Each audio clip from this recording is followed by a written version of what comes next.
welcome to this month's edition of tSúil Dhuibhneach. Now, we were missing last month and we apologise for that, but as they say, Rome wasn't built in a day.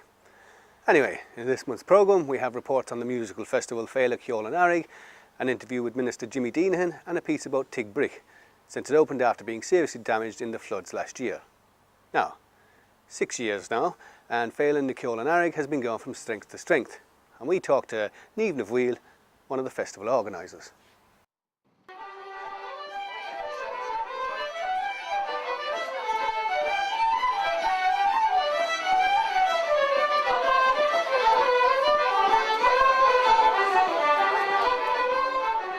Sin príomh atá Scoil Cheoil in Earraigh ná ceol agus aránaíocht chorcaín agus stíl ceol agus aránaíocht na háite seo a chorchan cín agus an deis a thuirt a réine an stíl sin álam agus a thuirt leo.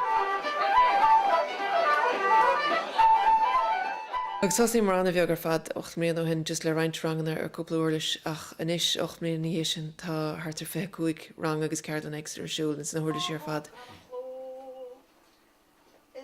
Dan ceol lárnach agus áraníocht lárnach de héal na Gaeltacht in éon chuid an tír ach an seo gur coghine chomá tá sé go mórchan cín. Tá áte lofa le ceol, tá ceol just chuiláte. Tá sé sin go híntach.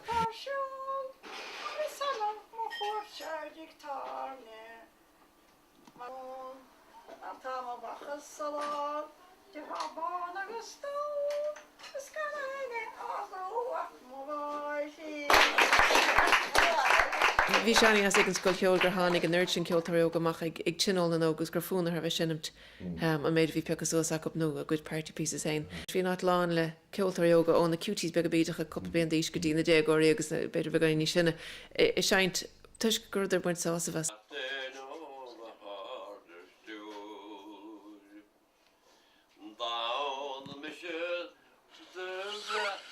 Agus tá bhil gan háachtacht Scoil Cheoil in Earraigh. Mar támuid san Gaeltacht agus tagan annach a daine. Tagan daine ó thar lear bhíon daine ón Danmark ón Rank ón Mheireachá ó tas go le fud na háitis an rang na chuma. Ach ghlachann siad leis tásacha gur muid géirí ar níochlaíon a chuir daine tSúil agus ní bhíon an aibann sin. Bhíon baile lán, bhí daine chu rá ó tíos ní bhí muid an fearcáil ar an múltín. Seir cé chluisteach le héad riamh ó chean cean na bliana. So anra a sé agus má tá daine tugann téircíos agus má tá siad ceannacht ruí sa siopaí áitiúil agus a ggéas na bíalana. Sure, ní chuige sin atáid put anra a sé.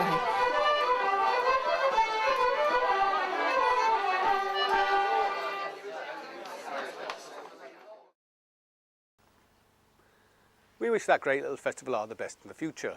Now, Kerry has been well represented in government to date, and one minister appointed to the newest cabinet is the man from Fanoog, North Kerry, that is of course Jimmy Deenihan. Even tSúil Dhuibhneach went to talk to the minister in his offices after the launch of Páidí Ó Sé's football weekend in Dublin last February. On Valentine's Day, the 23rd Páidí Ó Sé football weekend was launched in Dublin. A largely Fine Gael gathering in past years, this year's event was more a Fine Gael event. Staying with tradition, the T-shirt of the day, Enda Kenny, launched the festival. Among others, in attendance was the Minister for Arts, Heritage and Gaeltacht Jimmy Deenihan. Evan O'Sullivan talked with the Minister about this festival and other topics. Firstly, Minister Deenihan, thanks for joining us here at Telefí Scrogall. Now we're here, of course, after a very successful launch of the Páidí Ó Sé football tournament. Can you tell us about the importance of festivals like this to rural and local communities? Well, they're obviously very important. A festival like this coming in the shoulder season is very important to kick off the tourism season for the Dingle area, obviously. And it has proven to be a huge success now, 23 years in existence, drawing young people from all over the country.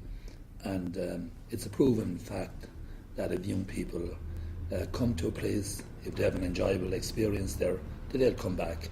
And most of them, they have a long life ahead of them, so they'll come back to Dingle on a number of occasions, because certainly over the years the experience has proven to be generally a very enjoyable one.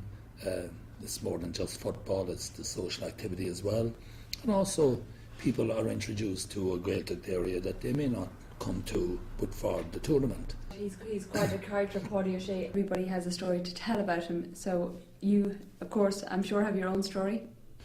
Well, I would know Páidí probably more on the field than off the field, I suppose over the years I wouldn't have been a great maybe socialite or whatever, and so I wouldn't have socialised that much with Paddy. But I knew Paddy when he was a young lad. I played against him in college football. I played with him first with Kerry under-21s, and we played against each other, or with each other, up to 1983 when I eventually retired from football. And also we played against each other too, with Few Rangers versus West Kerry. You spoke there, Minister, about young people, and I think a problem at the moment is the drain on young people. The government, are they addressing this, the immigration, and how are they stemming this immigration? Well, we're only in government about 11 months. The root cause of immigration or the collapse of our economy were certainly set in train some years ago, and I don't want to go into that, but people know that. We took wrong decisions in this country. We went in wrong directions, and now we're paying the penalty for that.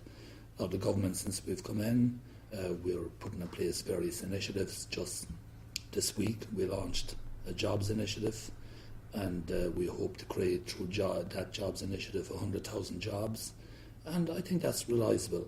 I know my own area of audio-visual production, for example, that's one of the areas that I have responsibility for, the whole film, TV, audio-visual, animation. We hope to increase the numbers directly implied in that from 5,000 to 10,000. Certainly the film, television industry, animation is going quite well at the moment, and we're very successful. So overall, I think that jobs initiative, I think, will realise its target of 100,000 jobs. There's no doubt about that. And we have other initiatives like New Era. We're creating a whole new water service authority that will hopefully create about 2,000 jobs. I think it will.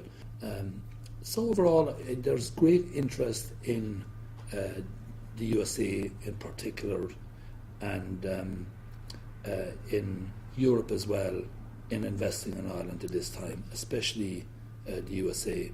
And we have a great ally in America, Bill Clinton, who really has shown extraordinary commitment towards Ireland, more than any other American president. Not alone while he was president, but also now. And last week he organised a very successful conference in New York where major commitments were made by some very wealthy people. And at this moment of time, the reputation of Ireland is very positive in the USA, in the UK, in Europe and around the world. We seem to have difficulty here in Ireland, unfortunately, with our own media, and it's a democratic country, but certainly there's more negativity towards Ireland here in Ireland at this moment of time, certainly than in other countries. And we are seen to be a country that's trying to pay its bills, and I think that's very important. And certainly I'm very hopeful that we can, in the future, make advances as regards job creation. And we are a creative people, and I think that creativity is now being challenged. And so I'm very hopeful, and I would hope as well that places like Dingle, that has a very, very strong cultural heritage, will capitalise on that great strength that Dingle has. Just this week, actually, I had discussions with a number of people from Dingle, influential people, on hopefully advancing the proposal for the harbour. There was a very, very exciting proposal there a few years ago. Dr. Micheál Fannin was driving that, and unfortunately Micheál passed away, and it seems to have lost a leader like Micheál. But I think hopefully that we will be able to revive that project again, and I think there's scope there for a very good project down there on the harbour, at the same time connected with the streetscape.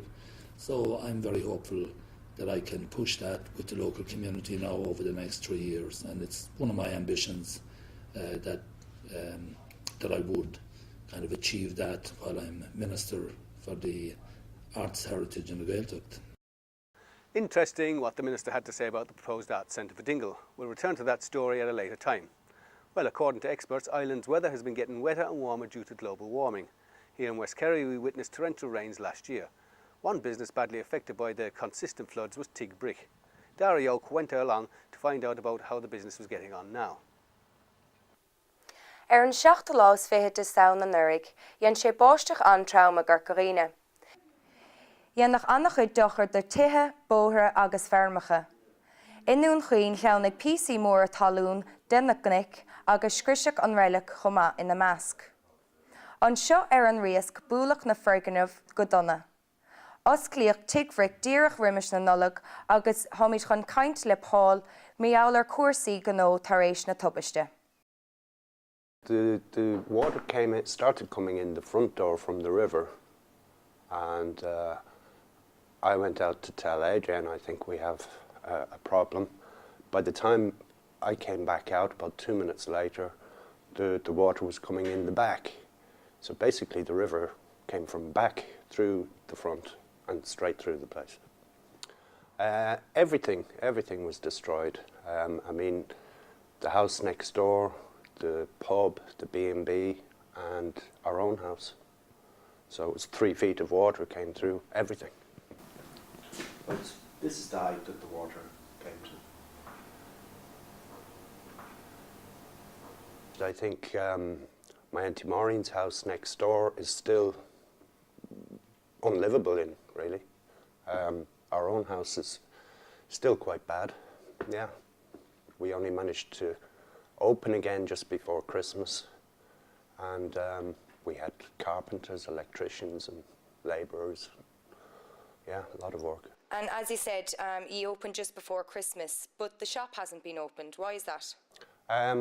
We decided that to restock the shop and get all that going again was just going to be too difficult. So we're just using it as an off licence now. Well, that's it for this month, and we hope you enjoyed the programme. In addition to this programme, you'll find an interview with the consultant neurologist Norma Delanty about epilepsy. And we also have a more comprehensive report with subtitles about our hospital protest, which took place here in Dingle in February. Well, from all of us here at Scrogall, until next time, slán go fóill.